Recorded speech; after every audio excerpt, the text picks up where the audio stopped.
The Syrian Betrayal, how lusts led to the most sinister murder pact in Texas, 1983. The perfect facade. The summer heat of 1983 pressed down on Beaumont, Texas, like a suffocating blanket, but inside the air-conditioned offices of Hartwell and Associates, life seemed perfect for those who could afford it. The law firm occupied the top 3 floors of the city's most prestigious building, and its senior partner, Richard Hartwell, had built a reputation as both a brilliant attorney and a pillar of the community. At 42, Richard possessed a big kind of commanding presence that made juries listen and judges respect his arguments. His silver-streaked hair and piercing blue eyes gave him a distinguished appearance that matched his expensive suits and confident demeanor. He had everything a man could want: a thriving practice, a beautiful home in the city's most exclusive neighborhood, and a wife who was the envy of every social circle in Beaumont. Margaret Hartwell, at 38, was stunning in the way that only comes from good breeding, excellent care, and natural beauty.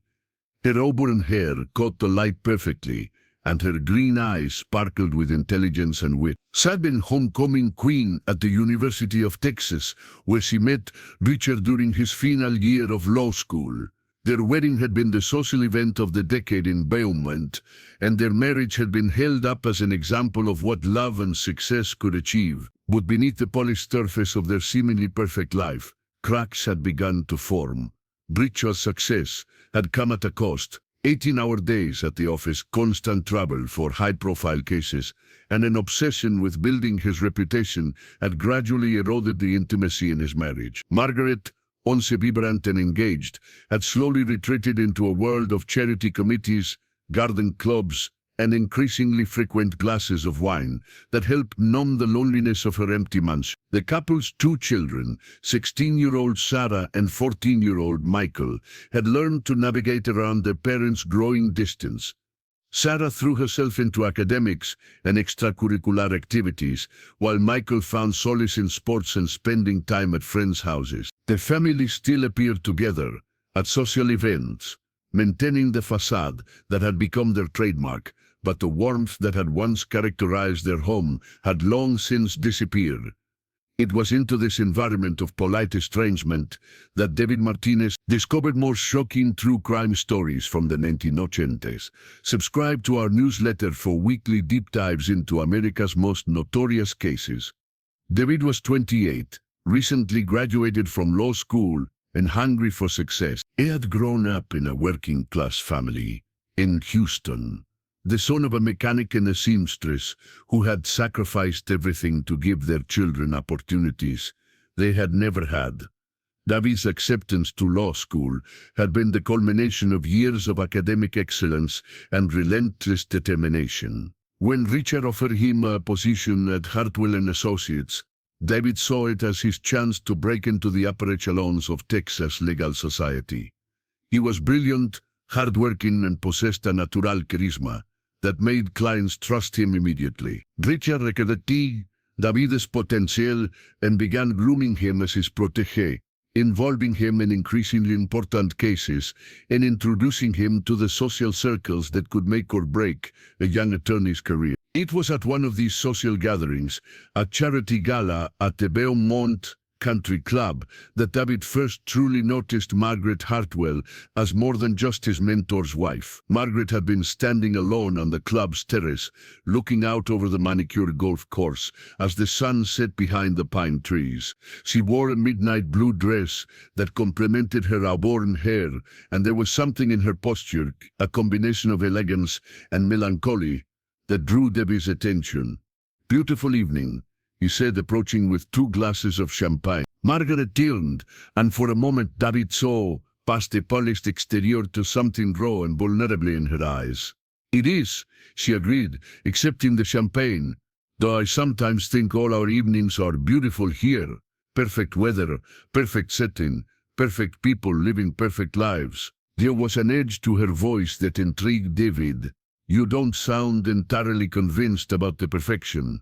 Margaret laughed, but there was no humor in it. Do you ever feel like you're living someone else's life, Mr. Martinez? Like you're playing a role that was written for you by someone else? The question caught David off guard. He had expected small talk about the weather or the charity event, not this moment of unexpected honesty from a woman he had always seen as untouchable. Sometimes, he admitted, though I suppose most of us are trying to become someone we're not, in one way or another. They talked for nearly an hour that evening, their conversation ranging from philosophy to literature, to their shared sense that life held more possibilities than their current circumstances allowed. When Richard finally found them, he seemed pleased that his wife and protégé were getting along so well. I see you've discovered that Margaret is the real intellectual in the family, Richard said with a smile that didn't quite reach his eyes. She could have been a professor if she hadn't decided to marry a simple country lawyer. The comment was stunned, and David could see it in Margaret's face, though she covered it quickly with a practiced smile. Richard likes to exaggerate my academic pretensions, she said lightly. I'm perfectly content with my role as a simple country lawyer's wife. But David had heard the pain beneath her words, and he found himself thinking about Margaret Hartwell long after the evening ended.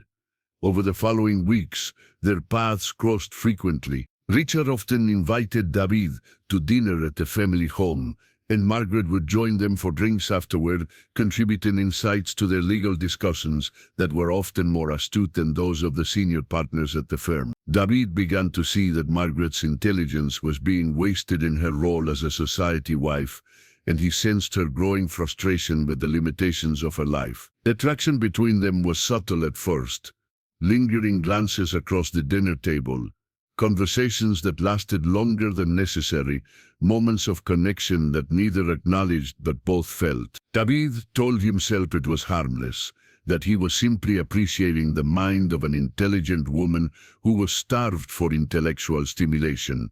Margaret, for her part, found herself looking forward to David's visits with an anticipation that both thrilled and terrified her. Here was a man who listened to her ideas, who treated her as an equal rather than an ornament, who saw her as more than just Richard's wife or the children's mother.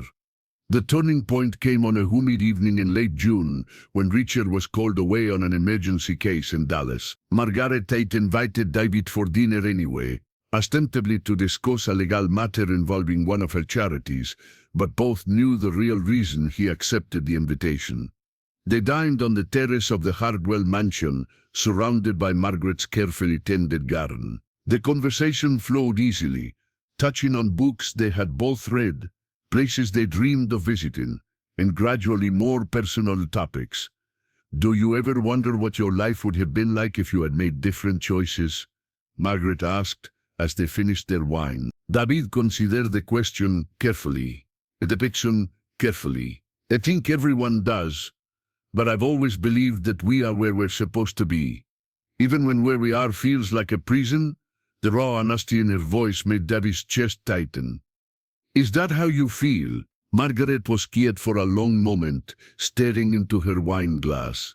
I married Richard when I was 22. I thought I knew what I wanted: security, status, a family. And I got all of those things. But somewhere along the way I lost myself. You haven't lost yourself, David said quietly. You're just dormant, like a seed waiting for the right conditions to grow. When Margaret looked up at him, her eyes were bright with unshed tears. And what would those conditions be? David knew he was standing at a crossroad. He could deflect the question, maintain the professional distance the propriety demanded, and preserve the life he had worked so hard to build.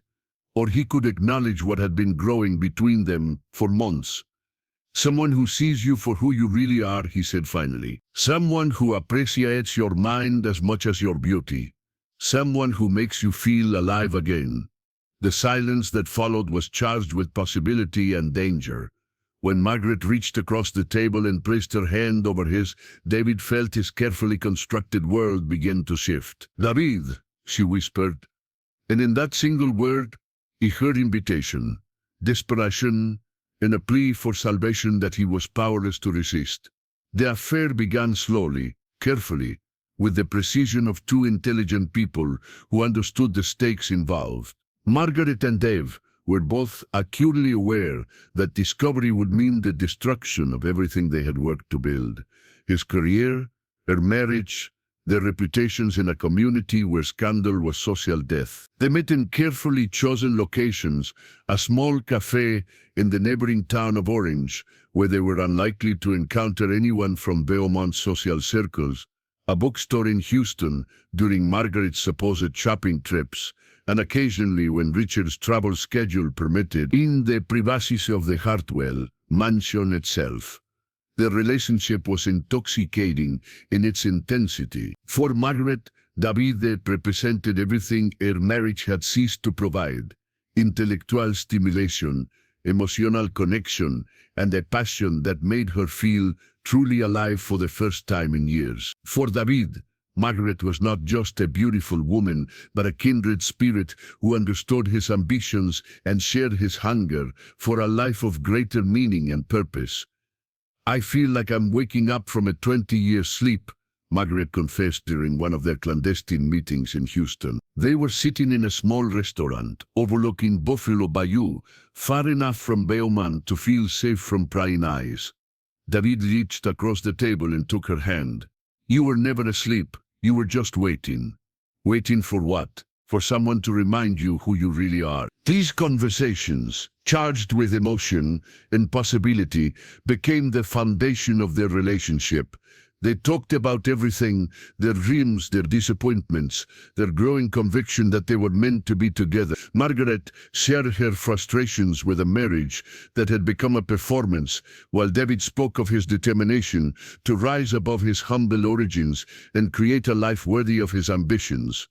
But as their emotional connection deepened, so did their physical relationship. The stolen kisses and furtive embraces of their early encounter gave way to passionate afternoons in hotel rooms where they lost themselves in each other with a desperation that bordered on obsession. Get exclusive access to police files and court documents from infamous Texas crime cases. Join our premium membership today. By August, both Margaret and David had crossed a line from which there seemed to be no return. They spoke openly of their love for each other and began to discuss the possibility of a future together. But the practical obstacles to such a future seemed insurmountable. Richard's position in the community, his wealth, and his legal expertise made him a formidable opponent in any divorce proceeding. Margaret knew that he would fight for custody of their children and would use every resource at his disposal to destroy both her and David if he discovered their affair. David, meanwhile, faced the prospect of losing not just his job, but his entire career if his relationship with his mentor's wife became public knowledge. "There has to be a way," Margaret said during one of their meetings in late August. They were in a hotel room in Houston, the afternoon sun filtering through the curtains as they lay entwined in the aftermath of their lovemaking. "What do you mean?" David asked, though something in her tone made him uneasy. "A way for us to be together without losing everything we've worked for." David propped himself up on one elbow and studied her face. "Margaret, what are you thinking?" She was quiet for a long moment, her fingers tracing patterns on his chest. "Richard is worth over $3 million. His life insurance policy alone is worth $2 million. If something were to happen to him..." Margaret stopped. David's voice was sharp with alarm. "You can't be serious."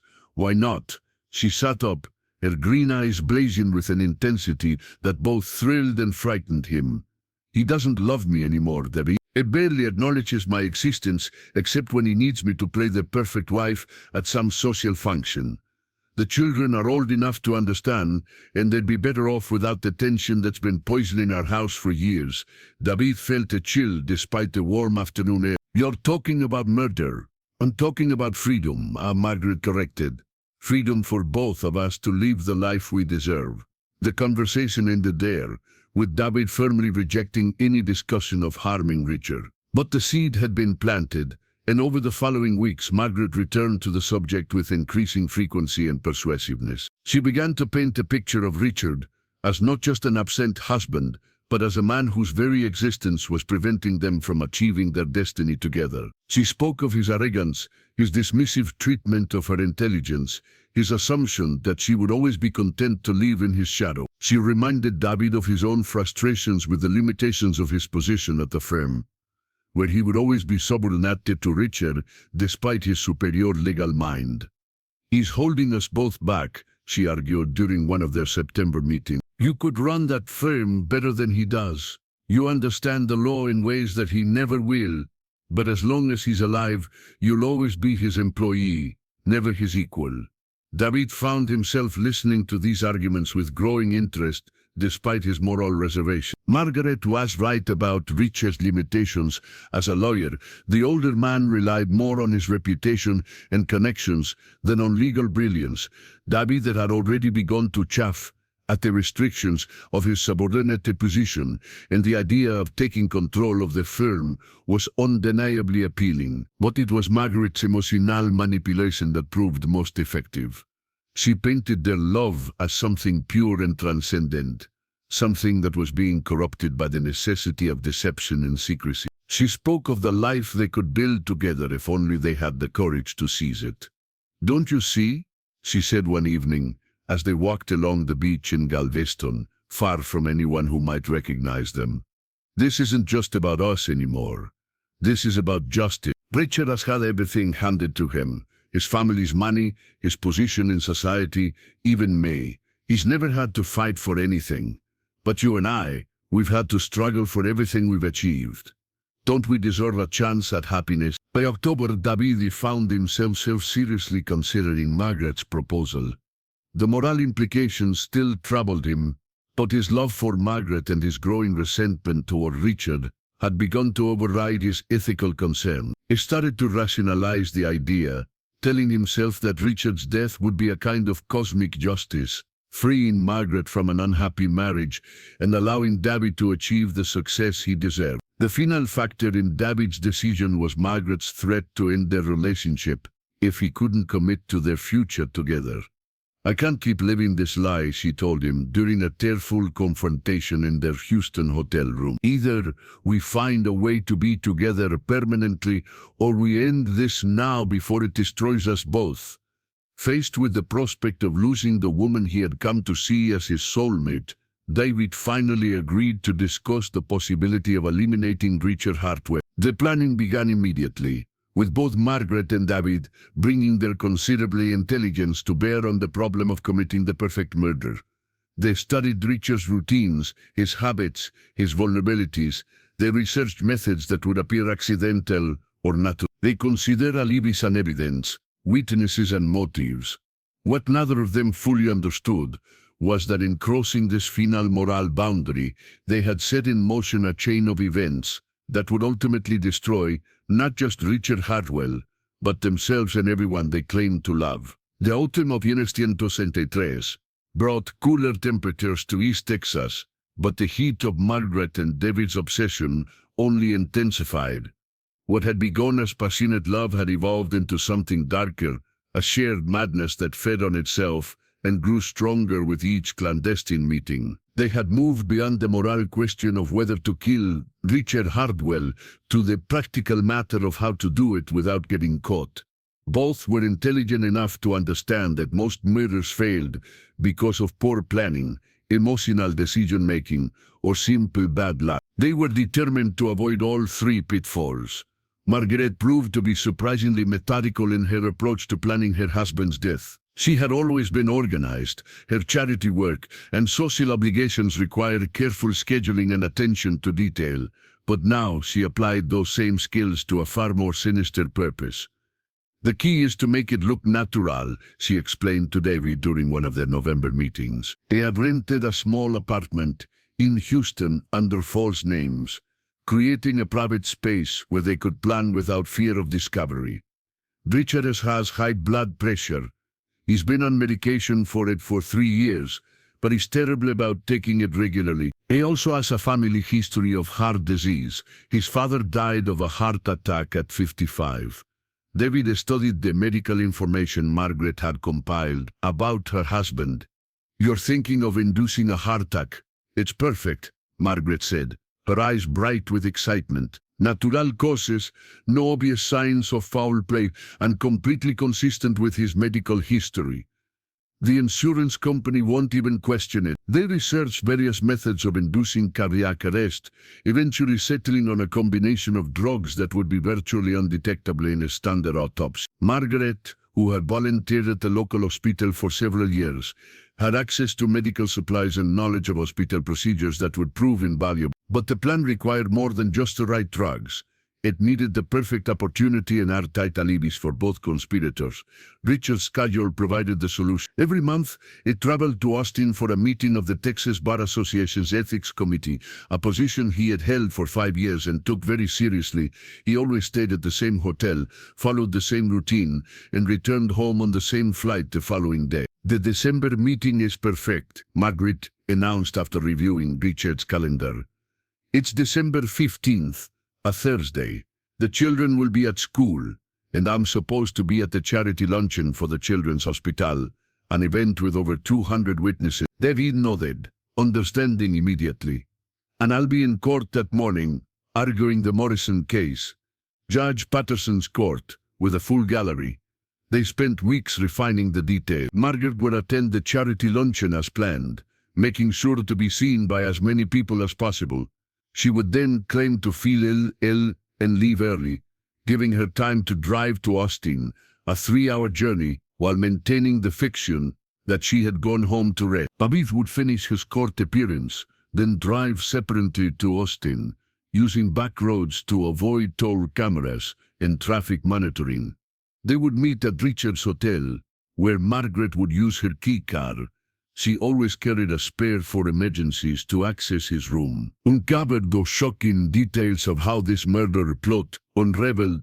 Subscribe to our True Crime podcast for exclusive interviews and expert analysis. The actual murder would be swift and clinical. Richard typically returned to his hotel room around 6 p.m. for a brief rest before the evening's social events. Margaret would be waiting for him, and they would stage a domestic scene, perhaps an argument about their marriage that had reached a breaking point. During the confrontation, Margaret would inject Richard with the lethal drug combination, making it appear that he had suffered a stress-induced heart attack. David would arrive shortly afterward, ostensibly to check on Richard after Margaret called him in a panic about her husband's collapse. He would discover the body and call for medical assistance, establishing himself as a witness rather than a suspect. The beauty of the plan lay in its simplicity and the way it played to everyone's expectations. Margaret would be the grieving widow, devastated by the sudden loss of her husband.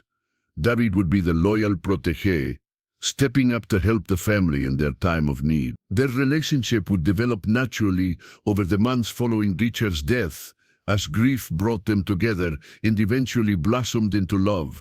We'll wait at least a year before we make our relationship public, Margaret said, as they finalized their plans. Maybe a 3 months, to be safe. By then, people will see it as a natural progression, the widow finding comfort with her late husband's trusted friend and colleague.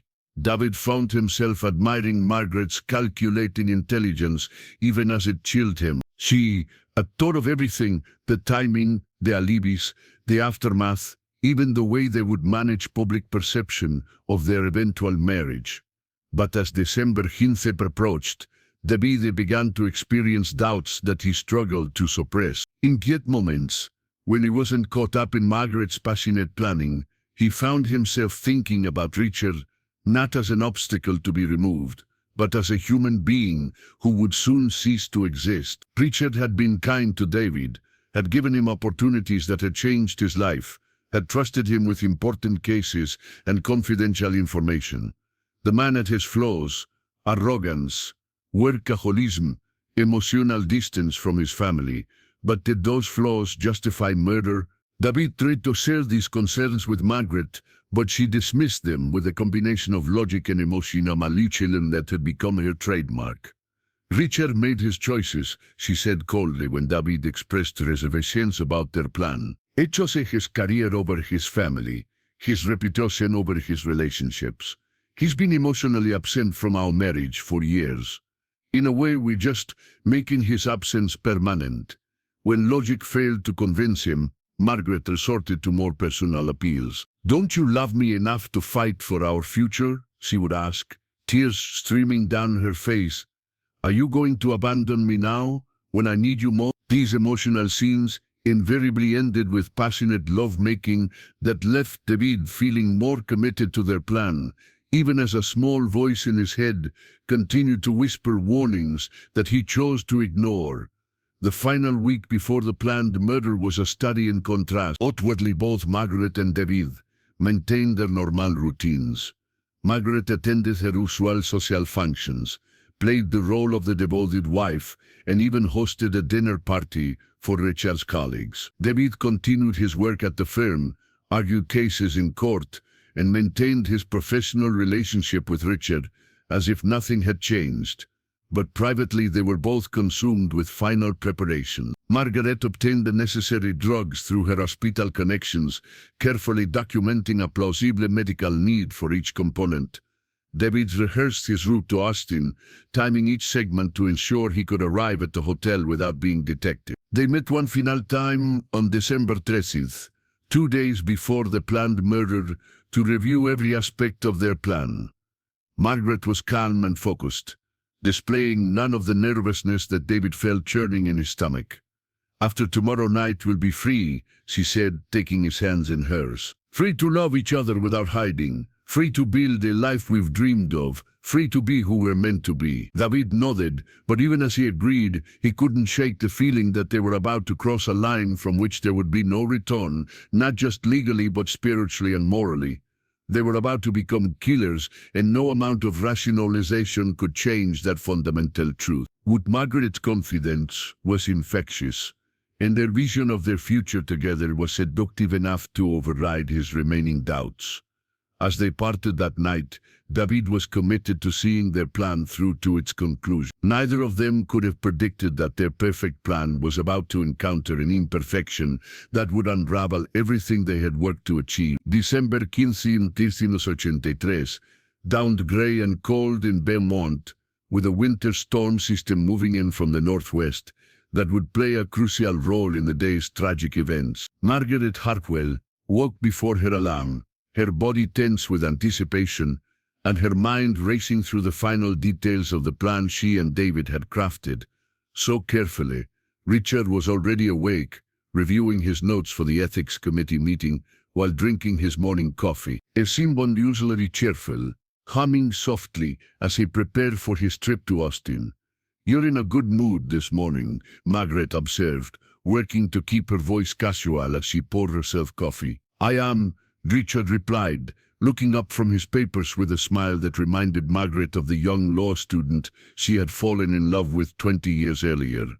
"I've been thinking about us lately, about our family. I know I've been distant, wrapped up in work, but I want to change that. When I get back from Austin, I'd like us to take a vacation, just the two of us. Maybe that trip to Europe we always talked about." The irony of Richard's words hit Margaret like a physical blow. Here was her husband on the day she planned to kill him, finally offering the attention and affection she had craved for years. For a moment, she felt a flicker of doubt about their plan. But the moment passed quickly. It was too late for Richard's gestures of reconciliation. She had moved beyond the possibility of saving their marriage. Her future lay with David, and Richard's death was the only path to that future. "That sounds wonderful," she said, forcing a smile. "We can talk about it when you get back." Richard left for the airport at 10 a.m., kissing Margaret goodbye with more warmth than he had shown in months. As his car disappeared down their tree-lined street, Margaret felt a strange mixture of relief and sadness. The next time she saw her husband, he would be dead. The charity luncheon proceeded exactly as planned. Margaret arrived early, made sure to greet dozens of acquaintances, and gave a brief speech about the Children's Hospital fundraising campaign. At 12:30 p.m., she approached the event organizer with a carefully rehearsed complaint about feeling unwell. "I think I'm coming down with something," she said, pressing her hand to her forehead. "I should probably go home before I get worse." Several witnesses would later remember Margaret's early departure and her apparent illness, providing exactly the kind of alibi detail that would prove crucial in the investigation to come. Meanwhile, David was wrapping up his court appearance in Judge Patterson's courtroom. The Morrison case had gone well, better than expected, actually, and David found himself feeling oddly detached from his professional success. His mind was entirely focused on the events that would unfold in Austin over the next few hours. At 3:15 p.m., David left the courthouse and drove to a parking garage where he had left a rental car the night before. He had paid cash for the rental using false identification that Margaret had helped him obtain through her charity connections. The car was untraceable to him, providing an additional layer of security for their plan. The drive to Austin normally took 3 hours, but David had planned his route carefully to avoid major highways and traffic cameras. It took back roads through small East Texas towns, stopping only once for gas at a station where he paid cash and kept his face turned away from the security cameras. Margaret's journey was more direct but equally careful. She drove her own car to Austin, knowing that her presence in the city would eventually be discovered, but confident that her alibi would explain her being there. She would claim that she had driven to Austin to surprise Richard, hoping to repair their marriage with a romantic gesture. Both conspirators arrived in Austin around 6:10 p.m., just as the winter storm that had been threatening all day began to intensify. The timing was perfect.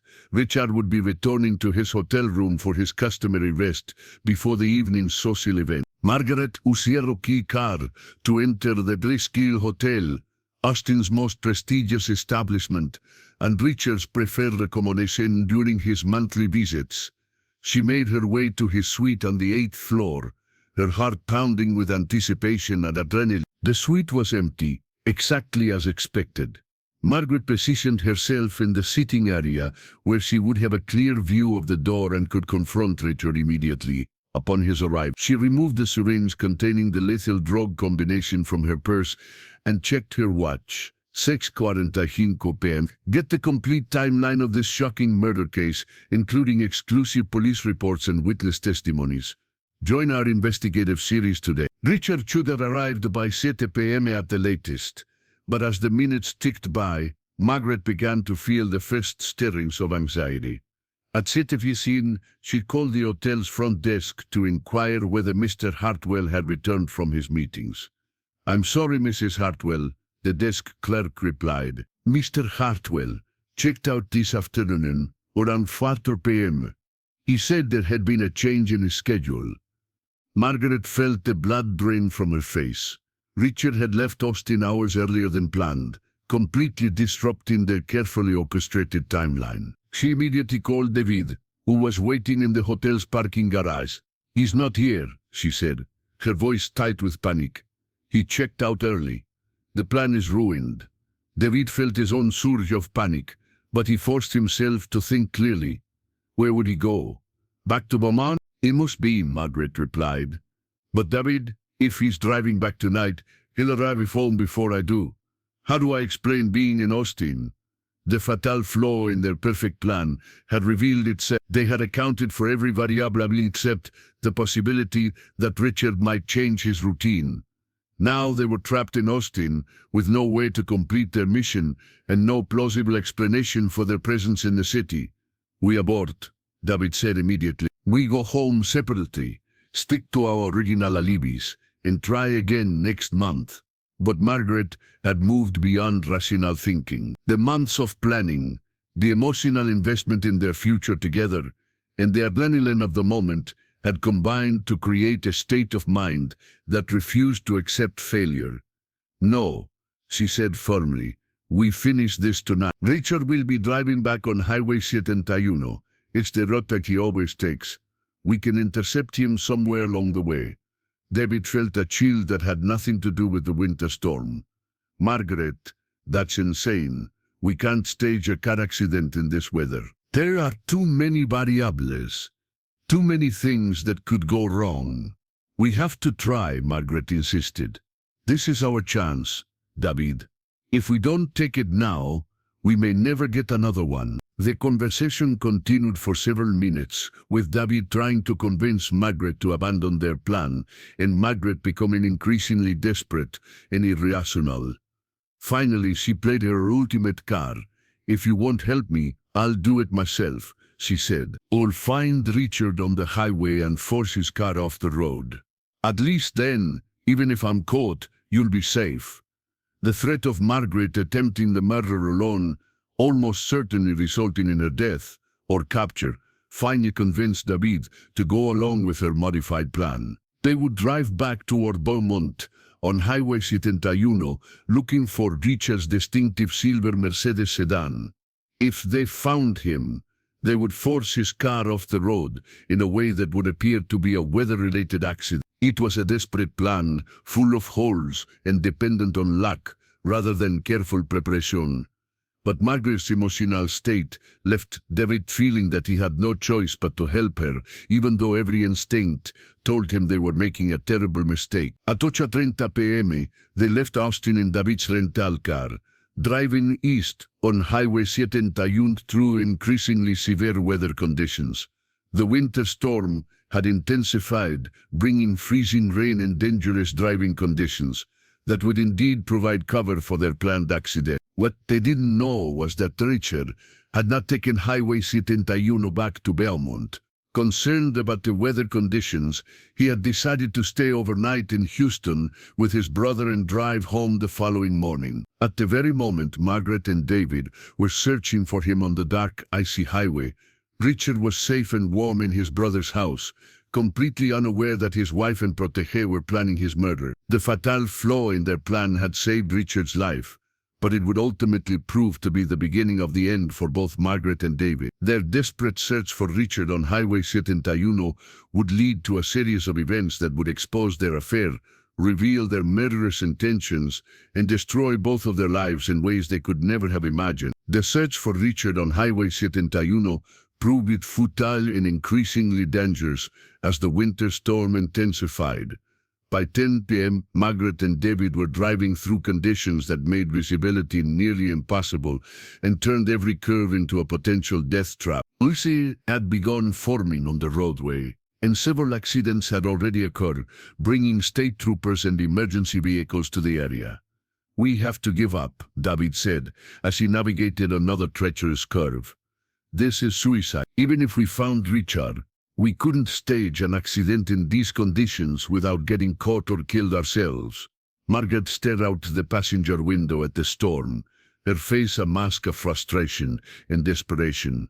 "He has to be out here somewhere. Maybe he stopped for the night in one of these small towns." "Margaret, listen to me," David said, pulling over at a rest stop to let the worst of the storm pass. "This isn't working. We need to go home, separately, and stick to our original alibis. We can try again next month, when we have time to plan properly," but Margaret's psychological state had deteriorated significantly over the course of the evening. The months of planning, the emotional intensity of their affair, and the stress of attempting murder had pushed her beyond rational thought. She was fixated on completing their mission, unable to accept that their perfect plan had failed. "He can't go back to that house and pretend everything is normal," she said, her voice rising with hysteria. "I can't sleep in the same bed with him, knowing what we were going to do. I can't leave that lie anymore." David had tried to calm her, but Margaret was spiraling into a breakdown that would have catastrophic consequences for both of them. In her agitated state, she began making threats and accusations that revealed the depth of her psychological instability. "Maybe you never really loved me," she said, turning on David with sudden venom. "Maybe this was all just a game to use, sleeping with the boss's wife, playing with my emotions. Maybe you're relieved that we didn't go through with it." "That's not true, and you know it," David replied. But he could see that Margaret was no longer capable of rational discussion. The argument that followed was bitter and destructive, with both conspirators saying things that revealed the toxic nature of their relationship. Margaret accused David of cowardice and betrayal, while David finally voiced his own doubts about their plan. And Margaret's mental stability Discover how this case changed Texas law enforcement procedures forever. Subscribe to our legal analysis newsletter for expert insights into landmark criminal cases. The confrontation ended with Margaret storming out of the car into the freezing rain, declaring that she would find Richard herself and finish what they had started. David followed her, trying to convince her to return to the car, but Margaret was beyond reason.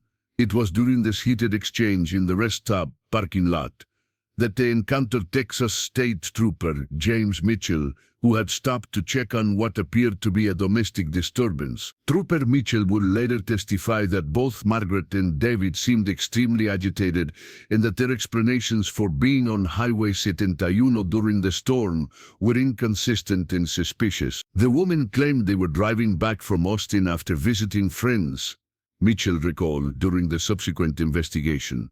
But when I asked for details about these friends, their stories didn't match. The man said they had been at a restaurant, while the woman mentioned a private home. They also couldn't explain why they were taking back roads instead of the interstate during dangerous weather conditions. Mitchell took down their names and license plate information, standard procedure for any unusual encounter, but he didn't detain them. However, his report would become crucial evidence when the investigation into the Hartwell case began several weeks later.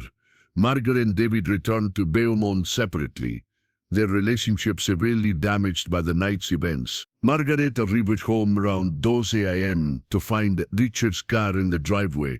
He had returned from Houston that morning and was sleeping peacefully, unaware of how close he had come to death. The next few weeks were a study in psychological deterioration for both conspirators. Margaret, unable to cope with the failure of their plan and the realization that she would have to continue living with Richard, began drinking heavily and exhibiting erratic behavior that concerned her friends and family. David, meanwhile, found himself unable to concentrate on his work and increasingly paranoid about discovery. He began to suspect that Richard knew about the affair, interpreting innocent comments and glances as signs that their secret had been exposed. The relationship between Margaret and David became strained to the breaking point. They met only once in January 1984, a tense encounter in which Margaret accused David of abandoning her, and David tried to convince Margaret to seek psychological help. "You're not well," David told her during their final meeting. "This obsession with killing Richard is destroying you.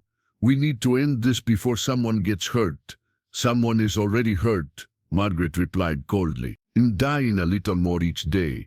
In that house, married to a man I despise, pretending to be someone I'm not. But you don't care about that anymore, do you?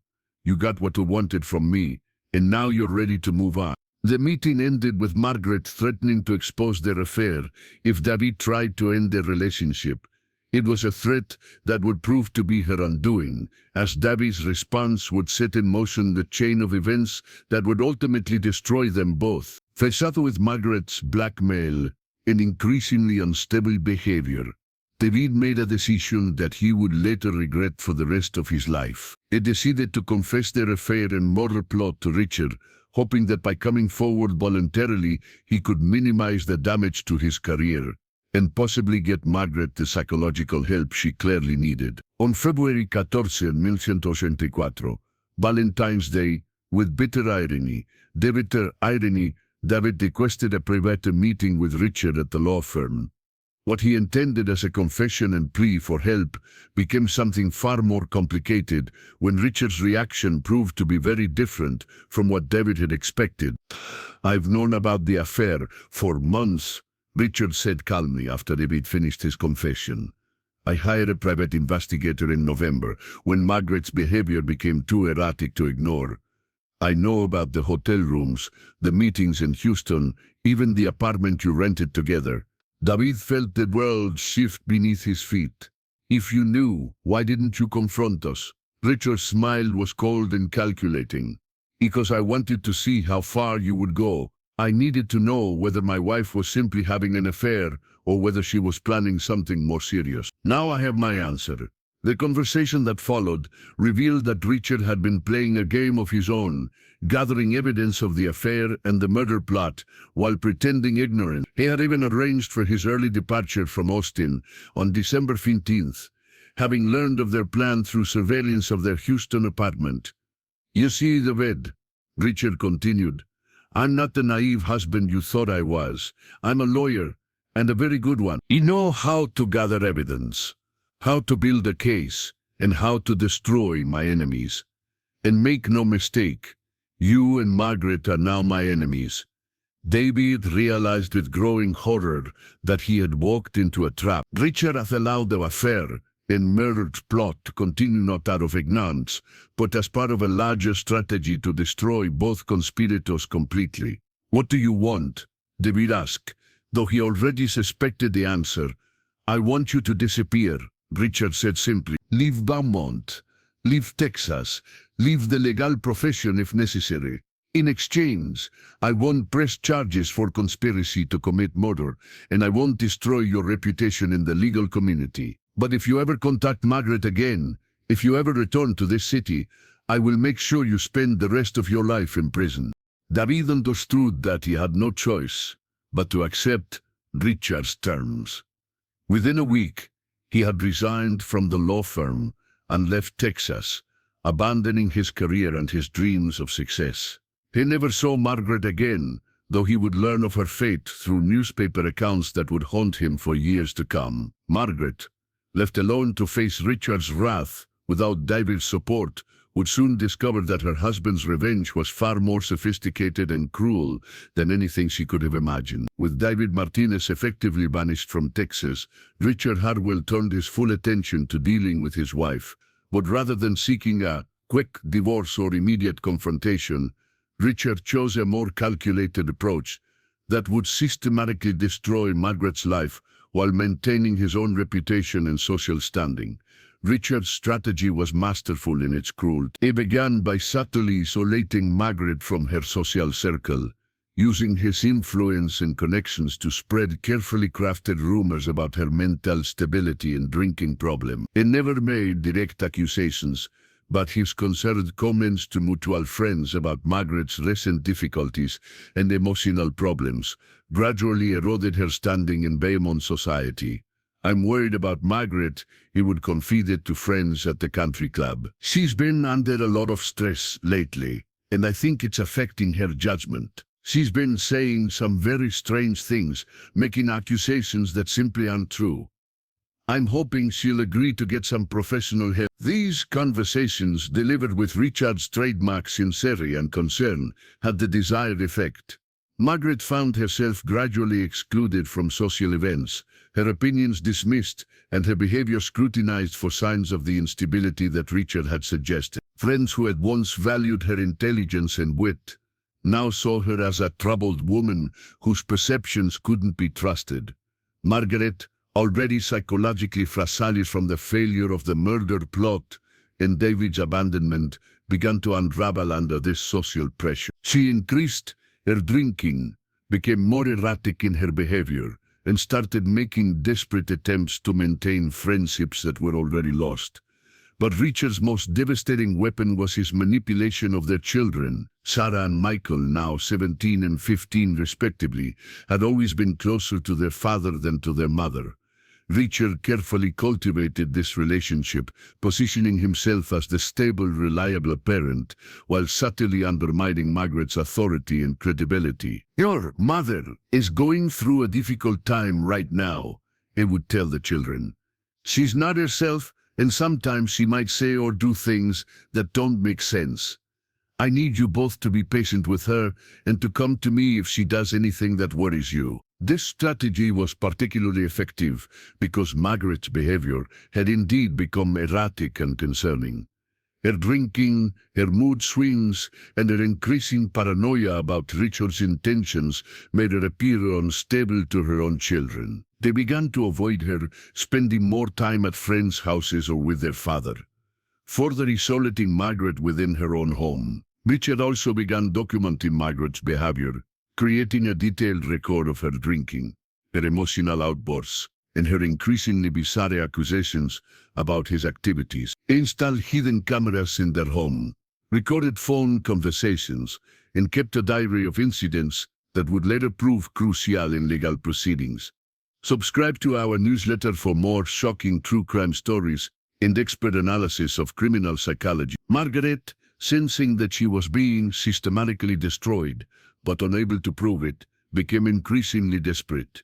She tried to contact David, only to discover that he had disappeared completely, leaving no forwarding address or contact information. She attempted to confide in friends about Richard's behavior, but her accusations seemed paranoid and unsubstantiated to people who saw Richard as a pillar of the community. In March 1984, Margaret made a fatal mistake that would provide Richard with the ammunition he needed to complete her destruction. In a moment of drunken desperation, she called the Beaumont Police Department and attempted to report Richard for conspiracy and attempted murder. "My husband tried to kill me," she told the desk sergeant, her words slurred from alcohol. "He's been planning it for months. He knows about things, and he's going to make me disappear." The police, faced with a clearly intoxicated woman making wild accusations against one of the city's most respected attorneys, treated the call as a domestic disturbance rather than a serious criminal complaint. They sent 2 officers to the Hartwell home to check on the situation, where they found Richard calm and concerned about his wife's mental state. "She's been having these episodes for several months now," Richard explained to the officers. "Paranoid delusions, accusations that make no sense. I've been trying to get her to see a psychiatrist, but she refuses. I'm very concerned about her safety and the safety of our children." The officer's report described Margaret as highly intoxicated and making incoherent accusations against her husband, while noting that Richard appeared genuinely concerned about his wife's mental health. The incident was classified as a mental health crisis rather than a criminal complaint, and Margaret was strongly encouraged to seek psychiatric treatment. This police report became a crucial piece of evidence in Richard's campaign to have Margaret declared mentally incompetent. He used it, along with his documented evidence of her erratic behavior, to petition the court for a competency hearing that would determine whether Margaret was capable of managing her own affairs. The competency hearing, held in May 1984, was a masterpiece of legal manipulation. Richard presented a compelling case that Margaret was suffering from severe mental illness, supported by testimony from friends who described her erratic behavior, medical records showing her increased alcohol consumption, and the police report documenting her paranoid delusions. Margaret, represented by a court-appointed attorney who had little time to prepare her case, was unable to effectively counter Richard's evidence. Her attempts to explain the true nature of her relationship with David and the murder plot were dismissed as further evidence of her mental instability, particularly since David was no longer available to corroborate her story. The court's decision was swift and devastating. Margaret was declared mentally incompetent and committed to a private psychiatric facility for treatment. Richard was granted full custody of their children and control over Margaret's financial affairs, effectively giving him complete power over her life. The psychiatric facility, while expensive and well-appointed, was essentially a prison for Margaret. She was heavily medicated, isolated from outside contact, and subjected to treatments designed to cure her of the delusions that were actually memories of real events. Her attempt to tell staff about the murder plot and Richard's manipulation were recorded as symptoms of her mental illness rather than credible testimony. Richard visited Margaret regularly at the facility, maintaining the appearance of a devoted husband, concerned about his wife's recovery. During these visits, he would taunt her with subtle reminders of his victory and her helplessness. "The doctors tell me you're making progress," he would say with false warmth. They think you're beginning to understand that those terrible thoughts you were having weren't real. I'm so proud of you for fighting this illness. These visits were psychological torture for Margaret, who understood that Richard was gloating over her defeat while maintaining his public image as a caring husband. She began to realize that she might never be released from the facility, that Richard had found the perfect way to destroy her while appearing to be the victim of her mental illness. But Richard had made one crucial mistake in his campaign of revenge. His obsession with destroying Margaret had led him to underestimate the intelligence and determination of his own children, who had begun to notice inconsistencies in their father's story about their mother's condition. Sarah, now 18 and preparing for college, had always been close to her mother and found it difficult to believe that Margaret's mental illness had appeared so suddenly and severely. She began to ask questions about her mother's treatment, about the events leading up to her commitment, and about the mysterious David Martinez who had disappeared so abruptly from their father's law firm. Michael, though younger, was equally suspicious of the dramatic change in their family dynamics. He remembered his mother as intelligent and caring, not the mentally ill woman his father described. He also noticed that his father seemed more relaxed and confident since Margaret's commitment, as if a great burden had been lifted from his shoulders. The children's growing suspicions would prove to be the beginning of the end for Richard Hartwell's carefully constructed revenge. They were about to uncover evidence that would not only expose Richard's manipulation of their mother, but also reveal the true nature of the murder plot that had started the entire tragic sequence of events. The unraveling of Richard Hartwell's elaborate revenge began with a discovery that he never could have anticipated. In September 1984, while cleaning out their mother's personal belongings from the family home, Sarah and Michael Hartwell found a hidden compartment in Margaret's jewelry box containing letters, photographs, and documents that told a very different story from the one their father had presented. Among the hidden items were love letters from David Martinez, detailed plans for the December 15th murder attempt, and most damaging of all, a recording device that Margaret had used to document several conversations with Richard following David's departure from Texas. The recordings captured Richard's taunts and threats, his admission of knowledge about the affair and murder plot, and his detailed description of how he planned to destroy Margaret's life. "I know what you and your lover were planning," Richard's voice said clearly on one record. "But you see, Margaret, I'm much better at this game than either of you. By the time I'm finished, no one will believe a word you say. You'll spend the rest of your life in a padded room, and everyone will think I'm a saint for standing by my mentally ill wife." Sarah and Michael listened to these recordings with growing horror, finally understanding the true nature of their parents' relationship and the elaborate deception their father had constructed. They realized that their mother was not mentally ill, but rather the victim of a sophisticated campaign of psychological warfare. The siblings faced a difficult decision. Exposing their father would destroy their family's reputation and likely result in criminal charges against both parents. But allowing their mother to remain imprisoned in the psychiatric facility was unconscionable. After much discussion, they decided to contact the authorities with the evidence they had discovered. They reached out to Detective Ray Morrison of the Beaumont Police Department, a veteran investigator known for his integrity and thoroughness. Detective Morrison initially approached the case with skepticism. The Hartwell family was prominent in Beaumont society, and the idea that Richard Hartwell had orchestrated such an elaborate scheme seemed far-fetched. But as he reviewed the evidence provided by Sarah and Michael, Morrison began to understand the scope of the deception. The recordings were the key, Morrison later testified.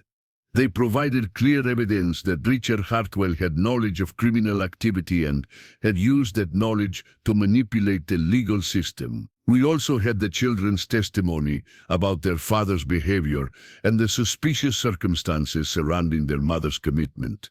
Morrison's investigation quickly expanded beyond the family drama to include the original murder plot. It tracked down David Martinez, who was working as a paralegal in Oregon under an assumed name, and convinced him to return to Texas to testify in exchange for immunity from prosecution. Subscribe to our True Crime newsletter for exclusive updates on how this case changed Texas mental health laws and legal procedures. David's testimony provided the final pieces of the puzzle. It corroborated Margaret's account of their affair and the murder plot, described Richard's manipulation and blackmail, and revealed the full extent of the conspiracy that had nearly resulted in murder. He was young and stupid, and completely under Margaret's influence, David testified during the subsequent legal proceedings. But what Richard did to her afterward was far worse than anything we had planned. He destroyed her life systematically and legally, using the system against her in ways that were truly diabolical. The investigation also uncovered evidence of Richard's surveillance activities, including the private investigator's reports and the hidden cameras he had installed in the family home. This evidence demonstrated that Richard had been aware of the murder plot from its earliest stages and had allowed it to proceed in order to gather evidence for his revenge. In November 1984, Richard Hartwell was arrested on charges of conspiracy, fraud, and unlawful imprisonment. The arrest sent shockwaves through Beaumont society, where Richard had been viewed as a pillar of the community. The revelation that one of the city's most respected attorneys had orchestrated such an elaborate scheme of revenge challenged everyone's assumptions about justice, morality, and the nature of evil. Margaret was immediately released from the psychiatric facility, where she had spent 6 months under heavy medication and psychological treatment for an illness she didn't have. Her recovery was slow and difficult, complicated by the legitimate trauma she had suffered during her imprisonment and the destruction of her social relationships. The legal proceedings that followed were complex and highly publicized. Margaret was charged with conspiracy to commit murder for her role in planning Richard's death, but she received a suspended sentence in exchange for her cooperation with the prosecution and in recognition of the psychological abuse she had suffered. David Martinez was granted immunity for his testimony, but voluntarily surrendered his law license and left the legal profession permanently. He eventually moved to California, where he worked as a social worker helping victims of domestic abuse, dedicating his life to atoning for his role in the tragic events. Richard Hartwell's trial began in March 19. The prosecution painted a picture of a man whose desire for revenge had led him to commit crimes far worse than those originally planned against him.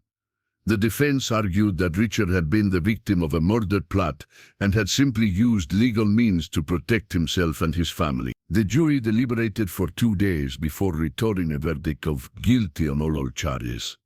Richard was sentenced to 15 years in prison for conspiracy and unlawful imprisonment, with an additional 5 years for fraud related to his manipulation of the competency hearing. The judge's comments during sentencing reflected the community's shock at the case's revelations. "Mr. Hartwell, you were entrusted with upholding the law, but instead, you perverted it for personal revenge. Your actions represent a betrayal not only of your family but of the entire legal system you swore to serve." The Hartwell case had far-reaching consequences beyond the immediate participants. It led to reforms in Texas mental health laws, making it more difficult to have someone committed without proper medical evaluation and legal representation. The case also resulted in new procedures for handling domestic disputes involving allegations of mental illness. Sarah and Michael Hartwell, who had shown remarkable courage in exposing their father's crimes, used their inheritance to establish a foundation supporting victims of psychological abuse and legal manipulation. Sarah became a lawyer herself, specializing in family law and victims' rights, while Michael pursued a career in social work.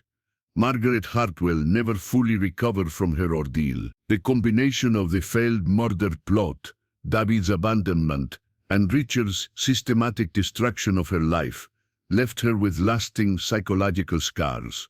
She moved to a small town in East Texas, where she lived quietly until her death from cancer. Those who knew her in her final years described her as a gentle, broken woman who had paid a terrible price for her moment of murderous passion. The psychiatric facility where Margaret had been imprisoned was investigated and eventually closed after revelations about its treatment methods and the ease with which patients could be committed without proper safeguards. Several other cases of questionable commitments were uncovered, leading to a broader reform of the state's mental health system. Richard Hartwell served 12 years of his sentence before being released on parole and moved to a small town in Louisiana, where he worked as a paralegal under his own name. His legal career permanently destroyed. He never remarried and had no contact with his children, who had legally changed their surnames to distance themselves from his legacy. David Martinez eventually wrote a book about his experiences, titled The Price of Passion, A True Story of Love, Murder, and Revenge. The book became a bestseller and was later adapted into a television movie. David donated all proceeds to organizations supporting victims of domestic violence and psychological abuse. The case continued to fascinate legal scholars and criminologists for decades. It represented a unique intersection of attempted murder, psychological manipulation, and legal system abuse that challenged traditional notions of victim and perpetrator. Some experts argue that Richard's revenge was more cruel and destructive than the murder Margaret and David had originally planned. Detective Ray Morrison, who had led the investigation, often spoke about the case at law enforcement conferences. The Hartwell case taught us that sometimes the real criminal is the one who appears most respectable. He would say, "Evil doesn't always look like what we expect it to look like." The house where the Hartwell family had lived was eventually sold and demolished. The lot remained empty for years, as if the community recognized that some places carry too much darkness to be rebuilt upon. A small park now occupies the space with a memorial bench dedicated to victims of domestic violence. In the end, the Hartwell case served as a cautionary tale about the destructive power of unchecked desire and the lengths to which people will go for revenge. It demonstrated that the line between victim and perpetrator is often thinner than we imagine, and that the pursuit of justice can sometimes become indistinguishable from the pursuit of vengeance. The three main participants in this tragic drama, Margaret, David, and Richard, had all been intelligent, educated people with promising futures. Their downfall came not from external circumstances, but from their own choices, their willingness to cross moral boundaries, and their inability to control the darker impulses of human nature. Margaret's desire for freedom and passion led her to plan murder. David's ambition and infatuation made him complicit in that plan.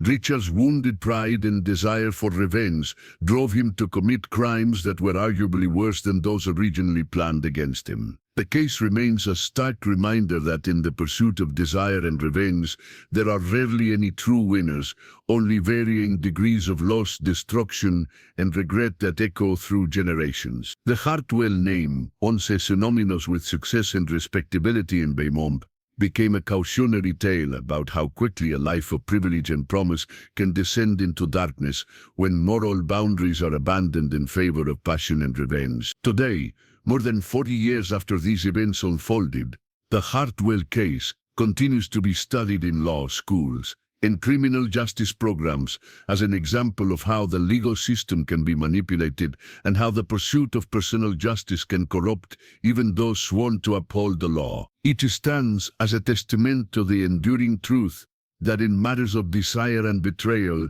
everyone involved ultimately pays a price far greater than they ever imagined possible. Join our true crime community for more in-depth analysis of cases that changed American criminal justice. Subscribe today for exclusive content and expert commentary on the most shocking crimes in history. The Hartwell case. Files remain sealed in the Jefferson County Courthouse, but the lessons learned from this tragic tale of desire, betrayal, and revenge continue to influence legal procedures and mental health protections throughout Texas and beyond.